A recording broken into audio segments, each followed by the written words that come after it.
Todas as pessoas que se sensibilizam com o caótico e catastrófico estado em que a natureza se encontra, elas já mostram uma sensibilidade. Porque o homem, para estar bem equilibrado durante essa curta permanência que ele tem, ou seja, nós temos algumas décadas para fazer alguma coisa, depois vamos embora, não é? A única certeza que nós temos, a mais democrática, é a morte. Ninguém foge dela. E nós, para vivermos bem durante esse período, nós temos de encarar 4 eixos que nos permitem nos equilibrar nessa cada vez maior incerteza que é a convivência humana. O primeiro eixo é consigo mesmo. Eu tenho de me conhecer. Então, o Sócrates dizia: conhece-te a ti mesmo. E essa é uma lição que independe de idade. Há pessoas idosas que não sabem quem são.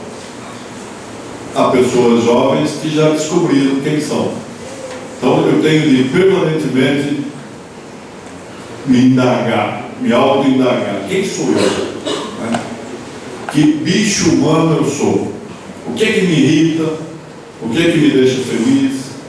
E o problema é que nós não somos os mesmos durante todo o tempo. Nós mudamos, não é? O Raul Seixas dizia: eu prefiro ser metamorfose ambulante do que ter essa certeza absoluta sobre tudo, não é? Só o homem tolo que não muda de ideia, né? É próprio do ser humano mudar de ideia. É melhor mudar de ideia do que não ter ideia, não é? Assim, o segundo eixo é o eixo do outro. Se eu não me conheço, é muito difícil também que eu conheça a outra pessoa. Por que há relações que não dão certo, pessoas que não se acertam, pessoas, né? Nada dá certo para mim. Por quê? Porque você tem que primeiro se encontrar, para depois, se você não gosta de você, muito menos o outro vai gostar, né? Então, o segundo eixo, a segunda dimensão é o outro. A terceira, e é essa que justifica esse nosso encontro, é com a natureza. A natureza faz parte íntima da nossa existência. Nós não vivemos sem a natureza. Nós precisamos acordar para essa realidade de que nós somos elos de um ciclo vital que, quebrado um, compromete-se toda a existência, toda a vida. Eu não sei se já contaram para vocês que na China, na Revolução Cultural do Mao Tse-tung, ele se preocupou, e os assessores dele, os assessores prejudicam, né? Então, o Mao Tse-tung, ele descobriu que havia muitas andorinhas ali sobrevoando os arrozais, e para alimentar 1,3 bilhão de chineses, haja arroz, né? Então o Mao mandou matar todas as andorinhas.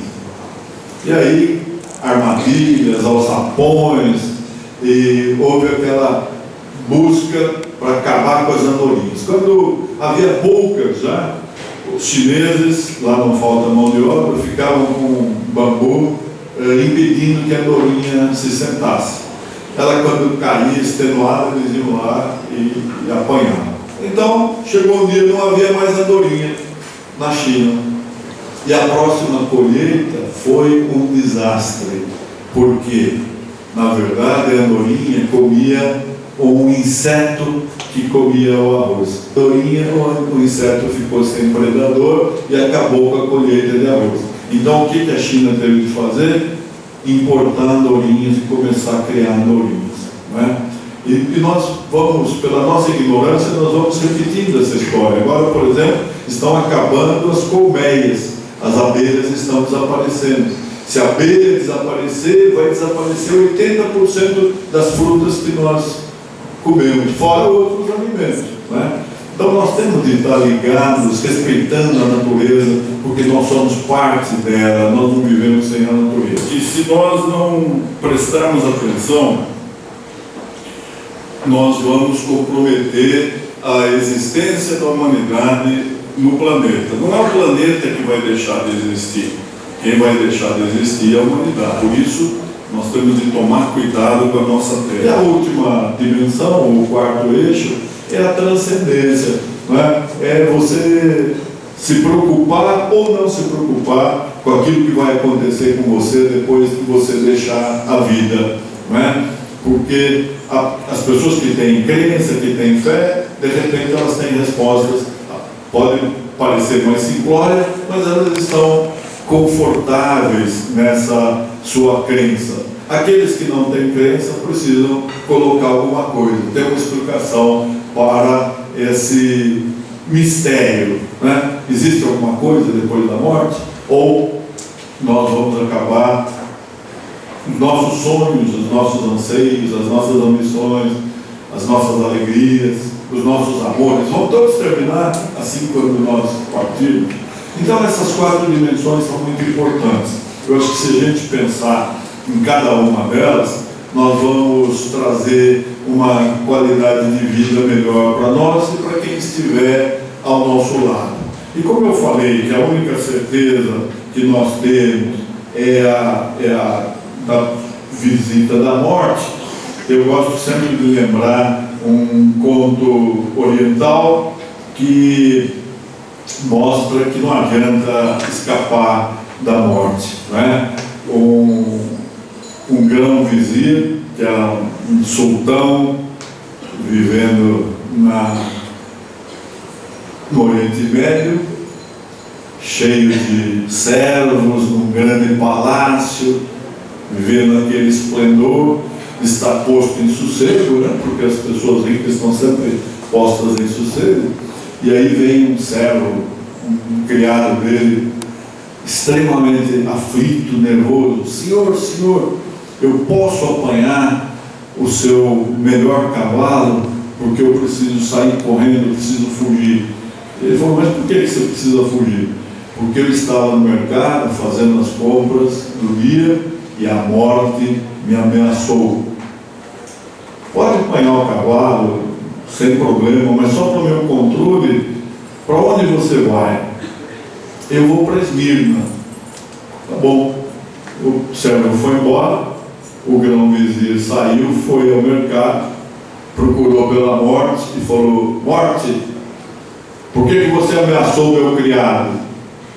E a morte falou: não ameacei, eu só olhei com surpresa, eu estava perplexo, porque eu tenho um encontro com ele em Esmirna hoje à tarde e ele ainda estava aqui, então não adianta fugir da morte. E porque a morte é certa, nós temos que cuidar da vida.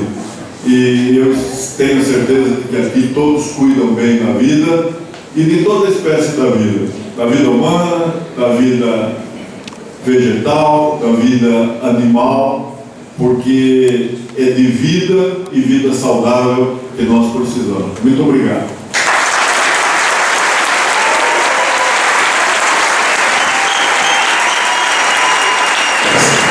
Temos aberta a palavra.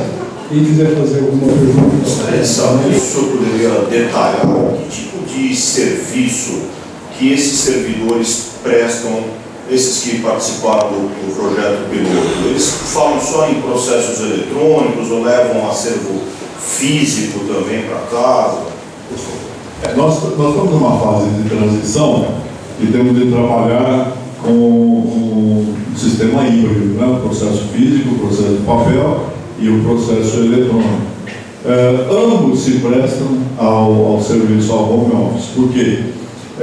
Os processos, vamos imaginar processos de bastante volume ou processos complexos, mas menos volumosos, em que há necessidade de uma pesquisa, há necessidade de minutar um voto ou uma sentença. Então isso pode ser levado para casa e com vagar, com mais calma, tranquilidade, a pesquisa pode ser feita, a redação da minuta do voto ou da sentença pode ser elaborada, né? É lógico que não é todo serviço que é suscetível de ser feito em casa, mas o judiciário é um serviço em que pesquisa, elaboração de textos é muito comum, né? Então, esse trabalho pode ser feito tanto eletronicamente como no processo físico, e está funcionando. Presidente Danilo, cumprimentar pela palestra, agradecer a sua presença aqui, uma alegria muito grande recebê-lo na nossa universidade. A palestra bonita, como Vossa Excelência é, né? Cumprimentar por esse projeto também do home office, do office. Eu sou um adepto do home office, eu costumo trabalhar mais em casa, eu acho que nos gabinetes nós temos que atender telefone, temos que atender toda a gente que nos procura ali. E nós podemos trabalhar com mais tranquilidade para pensar, para estudar, para pesquisar. É lógico, tem que ter disciplina, isso não tem a menor dúvida. Mas eu sou adepto, sempre trabalhei dessa forma e acho que é um avanço muito grande esse projeto. Quero lembrar também dos nossos tempos de defesa, que Vossa Excelência foi um grande defensor da questão das queimadas, né, que foi mencionada ali por nossos alunos. E foi uma briga no órgão especial, com as leis todas que resolviam essa questão nos municípios, né, impedindo as queimadas, grande malefício que trazia, e o Tornarinho foi aí um grande defensor dessa proibição. Como eu também, sempre secundando, e tivemos ali muito apertada a votação sempre. O doutor Gilberto Passo de Frente também foi um dos grandes defensores. Aliás, Vossa Excelência, o desembargador na linha que capitanearam essa providência e esse entendimento dessa tese. E realmente o nosso tribunal, quer dizer que a Procuradoria-Geral da República resolveu fazer um levantamento sobre o tribunal? Eu comecei a dizer que era o maior do mundo, eles começaram a questionar, né? E aí um procurador chamado Rodrigo Dias fez uma pesquisa em todo o mundo. Aí vieram as estatísticas dos tribunais. O que mais se aproxima em número de juízes de segundo grau é a Corte de Cassação Italiana, mas tem 340. Então não tive que ter alguma coisa, nem eles sabem quantos tem. E depois o Tribunal da Califórnia, que tem quase 200 magistrados. Mas, indiscutivelmente, o senhor presidiu o maior tribunal. Com certeza, inclusive a Microsoft que trabalhava, nós estávamos trabalhando ainda com a gente, lá o investimento que nós fizemos lá com o fundo, que Vossa Excelência, inclusive, nos ajudou bastante na presidência, agora está desenvolvendo durante o seu mandato. Inclusive, eu vejo lá, e já diziam que o nosso tribunal era o maior luta. E nós pensávamos que a China teria tribunais do tamanho nosso. A China é bem dividida, os tribunais são pequenos, as províncias são variadas, muitas províncias. Os chineses estão sempre lá no tribunal, né? E a Alemanha também, que nós pensávamos que tinha algumas coisas maiores, mas nada disso. E realmente o tribunal. Mas só para cumprimentá-lo, parabenizá-lo, agradecer a sua presença e sua palestra. Parabenizá-lo pela sua presença. Com relação à proteção do trabalhador, como ficaria assim assegurado o trabalhador trabalhando em casa, caso ele se acidente?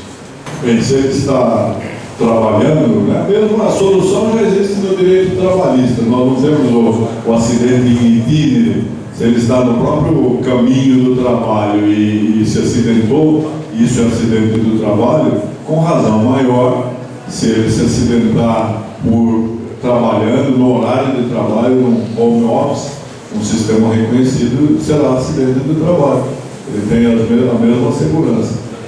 O espaço não é mais a referência hoje. O que interessa é se ele está no desempenho da função laboral. A solução já existe no direito do trabalho no acidente in itinere. Né? Boa noite a todos, mais uma vez obrigada pela presença.